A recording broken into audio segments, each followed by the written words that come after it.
Not you. Step aside. Didn't you hear me? People like you don't belong here.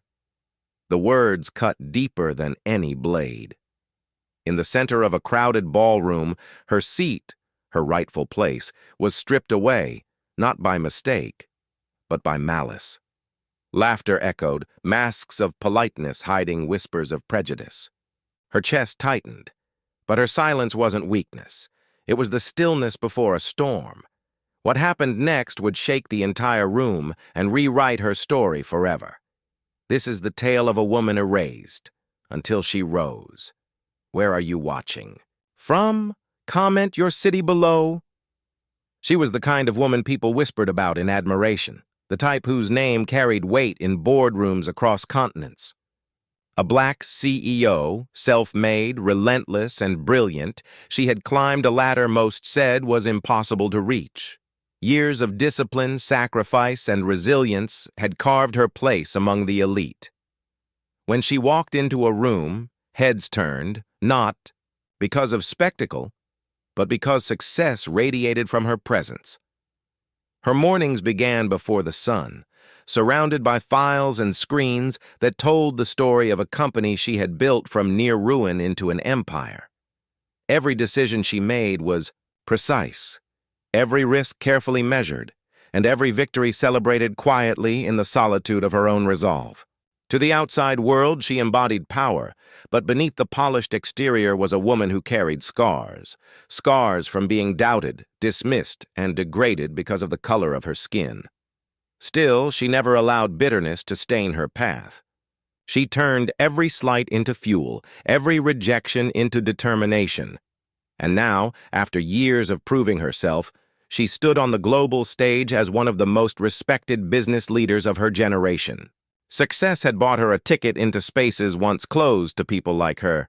Lavish boardrooms, luxury hotels, and yes, even the coveted VIP lounges reserved for society's highest.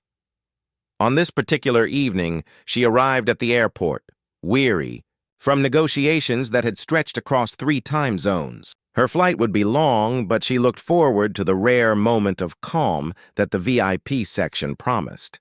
For her, it wasn't about luxury. It was about acknowledgement. A silent recognition that she had earned the right to sit in that seat, to rest in that space, to belong. The lounge smelled of polished leather and freshly brewed coffee. Chandeliers hung like golden suns above, their light bouncing off glass walls that separated exclusivity from the ordinary. Staff members in crisp uniforms moved swiftly, attending to the smallest details. For others, it was just a waiting area. For her, it symbolized years of sweat, tears, and grit finally paying off. She placed her bag gently by the seat marked with her reservation. Her laptop hummed to life as she checked emails, her mind already preparing for the next challenge ahead. Around her, murmurs of quiet conversations blended with the clinking of glasses. Everything felt controlled, predictable, safe, and yet, beneath that calm, something stirred. A feeling she had learned not to ignore. The weight of eyes lingering, a little too long. The almost imperceptible hush that sometimes followed her presence. She had felt it before, in boardrooms, in partnerships, in places where her excellence was tolerated but never fully embraced. Tonight, she pushed the unease aside, focusing instead on her work. But what she didn't know was that this seat, this moment of rest she thought she had earned, would soon become the stage for one of the most humiliating and unforgettable encounters of her life. At first, everything seemed routine. The black CEO sat quietly in her reserved seat, reviewing her notes while sipping from the glass of water the attendant had placed in front of her. Around her, travelers leafed through newspapers, scrolled on their phones, or whispered in hushed tones. It was the calm before the storm, though she didn't know it yet. The first hint came as a shadow fell over her table. She glanced up, expecting perhaps another attendant. Instead, she was met with a uniformed staff member who didn't smile, didn't greet her, didn't even acknowledge her presence with the courtesy one might extend to any other guest. His eyes flicked to her boarding pass on the table, then back to her face. "There's been a mistake," he said flatly, though not directly to her. His words hovered in the air like smoke, laced with something she had felt countless times before. Dismissal. She frowned, confused, but before she could respond, he leaned forward, plucking her boarding pass off the table as though it didn't belong to her. Around them, a few heads turned. The lounge wasn't loud, but it was attentive, always watching. She felt it immediately, the subtle shift, the sense that she was no longer just another traveler blending into luxury. She was on display. The staff member cleared his throat. "This seat is reserved. You'll need to move." Her chest tightened. Reserved? She had checked in hours ago. The seat had been confirmed, her name printed clearly.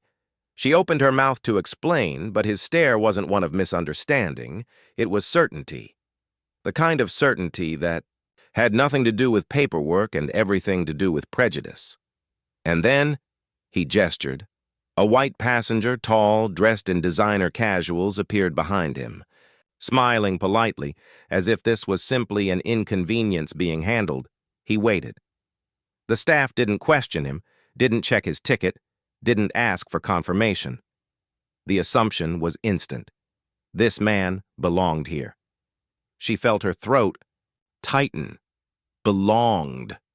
The word echoed in her mind, louder than the quiet chatter around her. Her bag sat at her feet, her laptop open, her water half finished. Yet suddenly, she was being treated like an intruder. "I believe this is my seat," the white passenger said smoothly, his voice carrying enough charm to mask the sharpness. Beneath it, she wanted to protest, to argue, to demand that her reservation be honored. But as she looked around, she saw the staff's posture, the passengers' stares. They weren't waiting for her explanation. They were waiting for her compliance. The weight of expectation pressed down on her shoulders. Her heart pounded. She thought of all the years spent clawing her way to respectability, to recognition, only to be told in the quietest of ways that she still didn't belong. It wasn't the seat that stung. It was the humiliation, the public stripping of dignity. Slowly, she gathered her bag. Each movement felt heavier than it should have. Her laptop clicked shut with a finality that made her stomach churn. She rose to her feet, the staff member already sliding her water glass aside as though erasing her presence.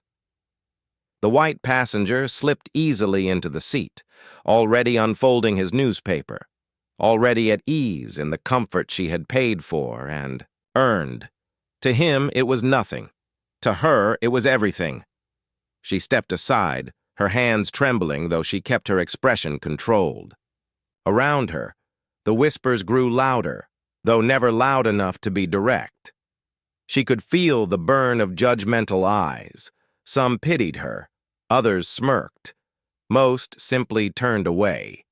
She had been humiliated before, but this felt different. This was not a private slight, not a subtle dismissal in a boardroom. This was a spectacle, an intentional reminder that no matter her status, her wealth, or her brilliance, she was still black. She retreated to a corner of the lounge, standing rather than sitting, her mind racing. Should she complain? Should she escalate? Would they even listen? Or would she be painted as the problem, the angry outsider disturbing the peace of luxury? The questions swirled, but answers never came. What did come was a wave of something else. Fury. Not the kind that flared and vanished, but the kind that simmered, that burned slow and steady, waiting for release. Her humiliation had been public. Her revenge, when it came, would be just as visible. And in that moment, as she stood watching the man sink into her seat as though she had never existed, she knew. This was not the end of the story. This was the beginning.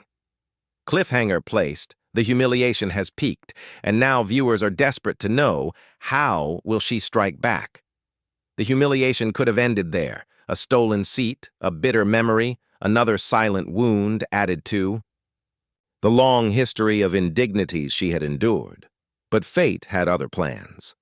What unfolded next would not just restore her dignity, it would shake the very foundation of those who had dared to strip it away. The moment came hours later, inside a glittering ballroom filled with executives, politicians, and celebrities. The white passenger who had taken her seat was not just another traveler.